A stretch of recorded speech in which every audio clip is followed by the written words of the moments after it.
Leo, what do you bring to the table for the kingdom? Violence and physicality, man. That's it. I am addicted to hitting people. I love it. I can't get enough.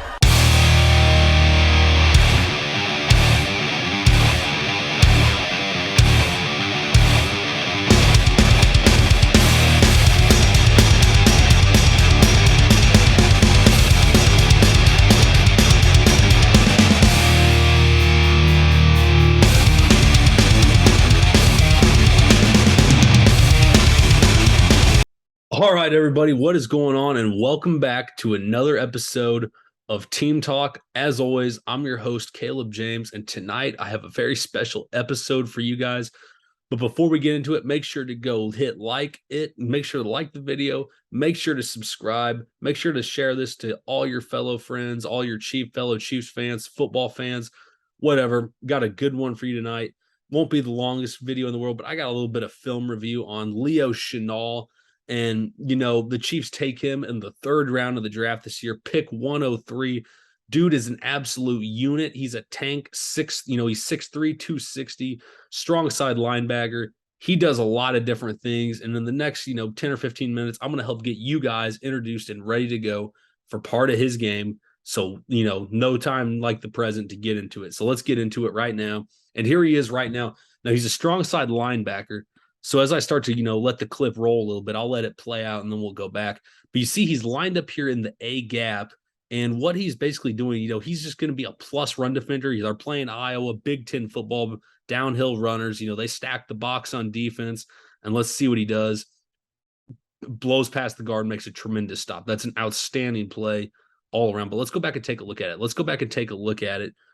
And really, your strong side linebacker, Wisconsin does this a lot. He is lining up on the weak side of the formation. But what this is doing is, these guys over here, this is where Iowa would like to block it up at. They're thinking they can go here. But now, they've got three offensive linemen that have to have a one-on-one block on the backside. They have their nose head up on the center here. Leo in the A gap. This is going to be the guard's responsibility. And then you got the tackle. So it's got to be 3 for 3. The fullback's probably going to be going full front side. I didn't quite see what he did. But where this gives them the advantage is they can line Leo up right in this A gap. And this is such a hard block for this guard to have to make because he's much quicker. This guy may win, strength if he gets to the point of attack first. Leo is much quicker. And as we see right off the snap, the quarterbacks are on him. The quarterback even points at him. He knows what's coming. This guy was a difference maker, 87 tackles last year for Wisconsin and 8 sacks. Every quarterback knew where he was at on the field. And he's basically just down in a 2-point stance. He's got his weight loaded up on that front foot. He's in control. They get the motion over, so it kind of balances out the formation, a little bit, kind of keeps them honest. But as you see off the snap, it's one-on-ones, like I just said. But watch, this guard is having to get out here and lean. Leo is starting to get around him. He got his arm over. He gets the arm over, but now you see, even as the play progresses, he gets skinny. He gets really skinny here. He gets right on this guy's hip. The center is trying to reach this guy, but really he's just helping the defensive, the nose tackle help Leo to get through, because now you see Leo's got a gap, and this fullback, like I was saying, he's thinking front side. He's in no position to stop and come back and here and help. So basically what happens is Leo's the free runner now. And, this play's not quite dead. This back can either, try to just push it and get what he can, or he can try to make the cut off of Leo. This whole back here is somewhat, tantalizing for him. It's something he wants to look at. And he does try to go backside. He doesn't like what he sees on the front. He cuts back, but look at the closing speed and just look at the pad level and explosion here from Chenal. I mean, that's perfect. That is perfect all the way around. Let me go back and take a look at it again here. Ball, he says I can maybe try to cut back, get around Leo. Maybe we have something here. I can make one guy miss. No chance. That explosion is right there. Gets on him, makes a beautiful tackle in the backfield. That's one of the things that the Chiefs have to get better at as a team. They got to get better at tackling. Okay. Leo Chenal is a tackling fool. He comes in, he just comes in at the perfect level. He has the explosion, wraps up, finishes the play till the guy is down. That's a great play. And now we're going to get to see him lined up at linebacker. And one of the things Wisconsin loved to do with this guy, as you can see right here, blitz the quarterback. And let me run that back for you just a second, because he just comes in like you see the explosion and the quickness just out of his linebacker stance. I mean, he's 5 yards off the ball, but really he gets into the pass rush almost like he's rushing from the line of scrimmage, but he gets that running start and you just see how fast he can move. And, the quarterback gets the ball off. That's not the end all be all. He gets the ball off. They get the completion. Sometimes that kind of stuff isn't going to happen. Let's just take a look at the individual matchup, though, because the quarterback did have a read. He had the good coverage. He knew what he wanted to do there. Let's take a look at this, though, again here. From now, we'll get into the end zone on this one, because this is really where I want you to see. The center for Iowa here is Tyler Linderbaum. Top 30 draft pick, drafted by the Baltimore Ravens. He'll be a 10-year starter in the NFL at center. One of the best offensive linemen in the class, a unanimous All-American. All Iowa does is put him out into the NFL as offensive lineman. They have a lot of good guys there. But we see pre-snap, Leo and his other fellow linebacker, I think that's Sanborn, are communicating. It's going to be a 4-man pressure. They're getting ready for it to be a 5-man pressure. Iowa can only block 5. They send the running back out. Well, guess what? Iowa looks like they're going to be dropping 5. They drop their man back in coverage. So now you got 2 right here for one guy, one-on-one, and they got Leo one-on-one versus All-American center Tyler Linderbaum. Let's see how this goes out. And he completely, oh, man. Oh, that's filthy. That is dirty. And you can see it even better because he gets that head of steam going. And he's not some small linebacker blitzing either. He's 6'3", 260. This guy's a load. He's a thumper. If he gets into you, you're going backwards. So what does Linderbaum do? Naturally, he kind of braces up. He's, getting ready to pull his hands, and he's getting ready to try to fire a strike. That's exactly what Leo wants, because as soon as he starts to lunge, Leo just tosses him by, hits him with the old toss. He's got his arm over. He's getting ready to get the other one over. I think Linderbaum gets a hand on him. You could maybe call him for holding there on that, but his hips are completely turned. And if he doesn't get that hand on, Leo is going to kill this guy. They get the playoff. But you do not see a lot of linebackers making a move like that against a better center coming into the NFL. It just doesn't happen a lot of the time. And the fact that, it's a 4-man pro, they had 5 guys, and the quarterback, he likes his read right away. This is a quick decision by the quarterback. He sees Leo coming, but he just liked what he saw. If he holds the ball another second, or let's say maybe one of these guys gets their hands up in the passing lanes, a la Chris Jones, and he hesitates for another second, he's going down. Big time pass rush move, though. That's what gets me excited about him rushing the passer, honestly. Is just that, that natural ability he has to be able to use his arm length and size to be able to get around people. He's a freak athlete, like I said, but you can really see the explosion. Watch the explosion out of the stands. He gets it going, stops on a dime to be able to make the move, and then gets into the backfield. There's a reason why he's 6'3", 260. He runs a 4.5 40. He bench pressed 30. He bench pressed 225 35 times. Vertical jumps 40. And has a 128-inch broad jump. It's because he is meant to play in the NFL. He's coming out as an underclassman. He's only 21 years old. This is a guy who's going to have more time to develop. And here he is again blitzing, man. That is the one thing that I would love to do with him. And he almost got to double-digit sacks on the season just as a blitzer. He didn't really play as a walk-up on the line of scrimmage, specifically from the edge. But let's see where he's coming from here. And here he's coming from here. He's wearing a different number. This was his underclassman season. But I wanted to throw this play in here also because let's get back to it real quickly. But you see him, and this is going to be like they run like this bozo look here. And what a bozo blitz is they're going to have one guy come through. He's going to be like the lead guy to try to blow it up. And they really want this guy to be the looper to kind of come in. Basically it's a crossbone bozo, whatever you want to call it. The defensive lineman, this guy's going away. He's going inside. He's redirecting inside at the snap, drops back in pass coverage. This guy's going to just kind of go outside and keep drawing him away. And then you see Leo, he's the hammer on this play, and he has his option. The running back sees this, and he's going to step up to help, but Leo doesn't care about him. He's going right for this guy's shoulder. He's going for the left guard's shoulder, and he contacts both of them. He is getting blocked by 2 guys right now, and in theory, the looping guy, the second linebacker, is supposed to make his move kind of off of that to come around and get the quarterback. But watch what happens. Leo gets there so quick and so violently that he splits those two. And, the running back, Leo's pushing the running back into him, by the way, while he's also just mauling this guy with his hand right here, just completely disrespecting this guard, someone who is much larger than him, probably much stronger than him. He is completely stiff arming them off of him. He's putting them the long arm on him to good use.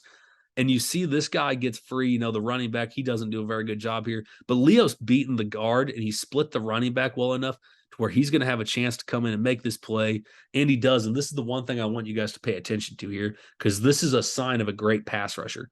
Watch his hands as he comes in to get ready to close in on this play. He just comes up. He just comes up with it, but look where his hands come up at. Watch. Look. He's contacting the quarterback. He just smokes him, but his hands are going for the ball. He is consciously going to knock the football out of this guy's hands, and he does, and it's a big play for his guys. Somehow they don't get on it. Man, that's a ball they probably would have liked to have recovered, but still, that is just natural instinct combined with that great strength. He's a battering ram. That's the best way to describe him when he blitzes from, that strong backer position. He's a battering ram. And who's been playing strong backer last season for the Chiefs? It's some sort of combination of, Hitchens and Nick Bolton. They had Nick Bolton as the sandbacker early on, but he quickly outgrew that role. Leo's going to be able to come in and thrive and play in a really good, play the kind of system where Spags would want. Think of kind of like how Reggie Ragland played. And I'm not saying he's Reggie Ragland because he's much better, but that's the kind of role they're going to use him in early on. But to say that he's just some big, just thumper, he just wants to run into the line of scrimmage and, create contact, that's not necessarily the entire truth. That's just what he was good at, and that's what Wisconsin utilized him as. He has legit sideline to sideline speed, and he has the legit ability to read plays as they're forming out of the backfield. You see this motion here at the snap because it looks like Northwestern's getting ready to run, some action over this way, and they do. They give it on this little jet handoff, but watch who diagnoses it perfectly and comes up. This is the intro play you guys watching the video. I wanted to go a little more in depth into it because it really, truly is an awesome play. And it's just a great recognition play overall from him because you look at the snap, you got the lead blockers. It's going to be a hard angle for him to get to because this guy's trying to get out here. But the way he takes the angle, and the way he gets over to this so quickly, and then the finish, the contact, and the drive, man, it does not get much better than that. And we'll come over even here to the end zone. I got the end zone too on this one. You see he's lined up head up over the center. They start to see something might be up. So he shifts over. He tells his buddy, get ready. He'll watch him. He points over at the other linebacker. He says, hey, something's up. Something's up. It looks like they're getting ready to try something here. They're telling each other, kind of get over, communicating. And then he sees, what's kind of unfolding in front of him. The quick recognition. He sees where his opportunity is. These guys are trying to get to the outside. They're trying to run some outside zone. They want to get him in space. He sees his opening. He sees kind of the soft spot where he can go attack, and he attacks. He's the second guy to get there. Him and the cornerback, who is much closer to the play, by the way, gets there just a touch ahead of him. But it's the force and the contact from Chenal to drive the receiver back into the backfield and finish the play that really makes this one special. And it just really shows you, they'll be able to find something for him to do. At the very least, Leo Chenal is going to be able to, and here, while this is closing out, I'll just play all these clips again while I close this out. But at the very minimum, Leo Chenal is going to be a very productive strong side linebacker in the NFL with massive run stuffing potential right away and the ability to rush the passer. But I think he's better than that. I think he's better than that because he displays the kind of athleticism and knack for getting to the football no matter where it's at, specifically when it's in the backfield, that I think we see him make an impact as a pass rusher in some sort of way. And I know people are like, well, how could he even rush from the edge? There's no tape of him playing on the edge in college or playing, as like a defensive end. Look, when you have guys that are this athletic and this gifted, they can be taught certain things that other guys can't. You can't teach this kind of athletic ability. And likewise, like you see right here, you can't teach that football instinct and football heart that Leo Chenal has. He is a guy who's just going to come in every single play and give it his 100% all. There is not a single play you can put on at any point during his career where it looks like he may be dogging it. He is 100%, balls to the wall every play kind of guy. That's who he is. That's what he wants to be. And for the likes of me, I think he's going to find a way to succeed. Wisconsin has put some excellent defensive players in the NFL. He could be the very next one of them to be very special. Now, it's not going to come overnight. I don't think it's, he's going to be a guy, he'll probably come along. I know early in camp, he's drawn some headlines. Let's see how that all plays out. But really, what you're getting is a guy with instinct, athletic ability, finishing ability, heart, and hustle. This is going to be a guy who you think could be a cornerstone defender for your team. And also for that matter, he's going to be a guy who is going to provide excellent depth for the linebackers. We know Nick Bolton and Willie Gay are going to play a lot this year. We have an idea that they're going to be the leaders of the defense, but now you have to throw Chenal in that conversation also. And also, this is one of the more physical positions in the NFL. If something happens to Nick Bolton or Willie Gay per se, I don't think they're going to have a problem with Leo Chenal stepping in to play that Mike linebacker position. I don't think anyone will have an issue with that at all. He's a high IQ guy. He'll be able to pick it up quickly. He was already running snaps at Mike linebacker, and who knows, maybe even at some point he finds himself playing more snaps than either Gay or Bolton at some point if the Chiefs decide to go more of a 4-2-5 look. These are all things that I think are possible. Leo Chenal is going to be an impact player for the Chiefs sooner than later. It's going to be a lot of fun to watch him this season. He's a walking soundbite. He is the real life Thad Castle, whatever you want to call it. He's he's the guy. He's going to be the dangerous thumper. He's got death row written on his arm before the games.